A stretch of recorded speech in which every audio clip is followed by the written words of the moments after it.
Part 2. The Perfect Devotion to Our Lady. Chapter 3. The Perfect Consecration to Jesus Christ. 1. A Complete Consecration to Mary. As all perfection consists in our being conformed, united, and consecrated to Jesus, it naturally follows that the most perfect of all devotions is that which conforms, unites, and consecrates us most completely to Jesus. Now, of all God's creatures, Mary is the most conformed to Jesus. It therefore follows that, of all devotions, devotion to her makes for the most effective consecration and conformity to him. The more one is consecrated to Mary, the more one is consecrated to Jesus. That is why perfect consecration to Jesus is but a perfect and complete consecration of oneself to the Blessed Virgin, which is the devotion I teach. Or in other words, it is the perfect renewal of the vows and promises of holy baptism. This devotion consists in giving oneself entirely to Mary in order to belong entirely to Jesus through her. It requires us to give our body with its senses and numbers, our soul with its faculties, our present material possessions and all we shall acquire in the future, our interior and spiritual possessions, that is, our merits, virtues, and good actions of the past, the present, and the future. In other words, we give her all that we possess, both in our natural life and in our spiritual life, as well as everything we shall acquire in the future in the order of nature, of grace, and of glory in heaven. This we do without any reservation, not even of a penny, a hair, or the smallest good deed.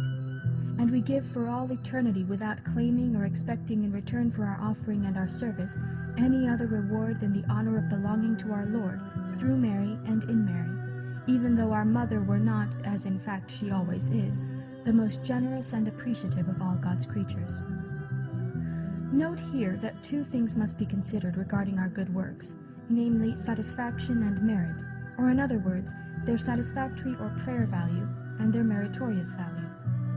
The satisfactory or prayer value of a good work is the good action insofar as it makes condign atonement for the punishment due to sin, or obtains some new grace. The meritorious value, or merit, is the good action insofar as it merits grace and eternal glory. Now, by this consecration of ourselves to the Blessed Virgin, we give her all satisfactory and prayer value, as well as the meritorious value of our good works. In other words, all the satisfactions and the merits. We give her our merits, graces, and virtues, not that she might give them to others, for they are, strictly speaking, not transferable, because Jesus alone, in making himself our surety with his Father, had the power to impart his merits to us. But we give them to her that she may keep, increase, and embellish them for us, as we shall explain later, and we give her our acts of atonement, that she may apply them where she pleases for God's greater glory. It follows then, 1. That by this devotion we give to Jesus all we can possibly give him, and in the most perfect manner, that is, through Mary's hands. Indeed, we give him far more than we do by other devotions, which require us to give only part of our time, some of our good works or acts of atonement and penances. In this devotion, everything is given and consecrated, even the right to dispose freely of one's spiritual goods and the satisfactions earned by daily good works. This is not done even in religious orders. Members of religious orders give God their earthly goods by the vow of poverty, the goods of the body by the vow of chastity, their free will by the vow of obedience, and sometimes their freedom of movement by the vow of enclosure. But they do not give him by these vows the liberty and right to dispose of the value of their good works. They do not despoil themselves of what a Christian considers most precious and most dear, his merits and satisfactions. 2. It follows then that anyone who in this way consecrates and sacrifices himself voluntarily to Jesus through Mary may no longer dispose of the value of any of his good actions. All his sufferings, all his thoughts, words, and deeds belong to Mary. She can then dispose of them in accordance with the will of her Son and for his greater glory. This dependence, however, is without detriment to the duties of a person's present and future state of life. One such duty, for example, would be that of a priest, who by virtue of his office or otherwise must apply the satisfactory or prayer value of the Holy Mass to a particular person.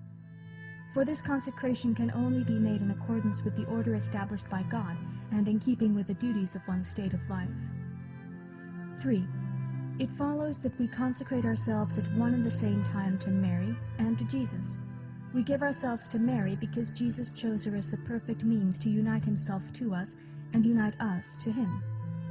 We give ourselves to Jesus because he is our last end. Since he is our Redeemer and our God, we are indebted to him for all that we are. 2. A perfect renewal of baptismal promises. I have said that this devotion could rightly be called a perfect renewal of the vows and promises of holy baptism. Before baptism, every Christian was a slave of the devil because he belonged to him. At baptism, he has either personally or through his sponsors solemnly renounced Satan, his seductions, and his works. He has chosen Jesus as his master and sovereign Lord and undertaken to depend upon him as a slave of love. This is what is done in the devotion I am presenting to you. We renounce the devil, the world, sin, and self as expressed in the act of consecration, and we give ourselves entirely to Jesus through Mary.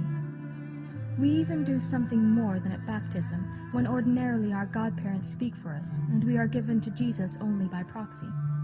In this devotion, we give ourselves personally and freely, and we are fully aware of what we are doing. In holy baptism, we do not give ourselves to Jesus explicitly through Mary, nor do we give him the value of our good actions. After baptism, we remain entirely free either to apply that value to anyone we wish or keep it for ourselves. But by this consecration, we give ourselves explicitly to Jesus through Mary's hands, and we include in our consecration the value of all our actions.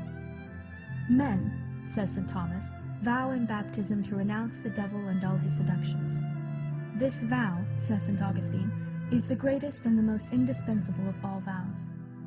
Canon law experts say the same thing.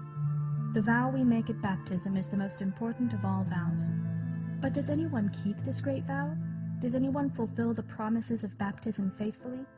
Is it not true that nearly all Christians prove unfaithful to the promises made to Jesus in baptism? Where does this universal failure come from, if not from man's habitual forgetfulness of the promises and responsibilities of baptism, and from the fact that scarcely anyone makes a personal ratification of the contract made with God through his sponsors? This is so true that the Council of Sens, convened by order of the Emperor Louis the Debonair to remedy the grave disorders of Christendom, came to the conclusion that the main cause of this moral breakdown was man's forgetfulness of his baptismal obligations and his disregard for them. It could suggest no better way of remedying this great evil than to encourage all Christians to renew the promises and vows of baptism. The Catechism of the Council of Trent, faithful interpreter of that holy council, exhorts priests to do the same, and to encourage the faithful to remember and hold fast to the belief that they are bound and consecrated as slaves to Jesus, their Redeemer and Lord. The parish priest shall exhort the faithful never to lose sight of the fact that they are bound in conscience and dedicate and consecrate themselves forever to their Lord and Redeemer as his slaves. Now the councils, the fathers of the Church, and experience itself all indicate that the best remedy for the frequent lapses of Christians is to remind them of the responsibilities of their baptism and have them renew the vows they made at that time.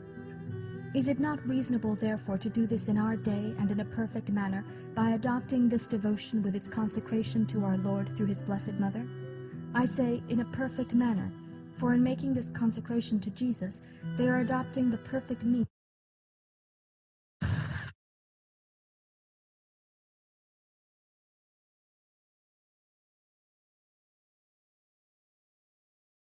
which is the Most Blessed Virgin Mary. No one can object that this devotion is novel or of no value. It is not new, since the councils, the fathers of the Church, and many authors, both past and present, speak of consecration to our Lord, or renewal of baptismal vows, as something going back to ancient times, and recommended to all the faithful.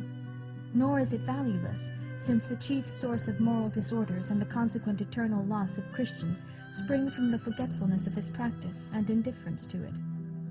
Some may object that this devotion makes us powerless to help the souls of our relatives, friends, and benefactors, since it requires us to give our Lord, through Mary, the value of our good works, prayers, penances, and almsgiving. To them I reply, 1. It is inconceivable that our friends, relatives, and benefactors should suffer any loss because we have dedicated and consecrated ourselves unconditionally to the service of Jesus and Mary. It would be an affront to the power and goodness of Jesus and Mary who will surely come to the aid of our relatives, friends, and benefactors, whether from our meager spiritual assets or from other sources. 2. This devotion does not prevent us from praying for others, both the living and the dead, even though the application of our good works depends on the will of our Blessed Lady. On the contrary, it will make us pray with even greater confidence. Imagine a rich man who, wanting to show his esteem for a great prince, gives his entire fortune to him. Would not that man have greater confidence in asking the prince to help one of his friends who needed assistance? Indeed, the prince would only be too happy to have such an opportunity of proving his gratitude to one who had sacrificed all that he possessed to enrich him, thereby impoverishing himself to do him honor. The same must be said of our Lord and our Lady. They will never allow themselves to be outdone in gratitude. Some may say, perhaps, if I give Our Lady the full value of my actions to apply it to whom she wills, I may have to suffer a long time in purgatory. This objection, which arises from self-love and from an unawareness of the generosity of God and His Holy Mother, refutes itself. Take a fervent and generous soul who values God's interests more than his own. He gives God all he has without reserve till he can give no more. He desires only that the glory and the kingdom of Jesus may come through his mother, and he does all he can to bring this about.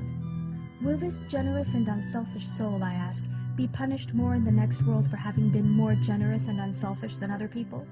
Far from it. For we shall see later that our Lord and his mother will prove most generous to such a soul with gifts of nature, grace, and glory in this life and in the next. We must now consider as briefly as possible the motives which commend this devotion to us, the wonderful effects it produces in faithful souls, the practices of this devotion. Chapter 4. This involves our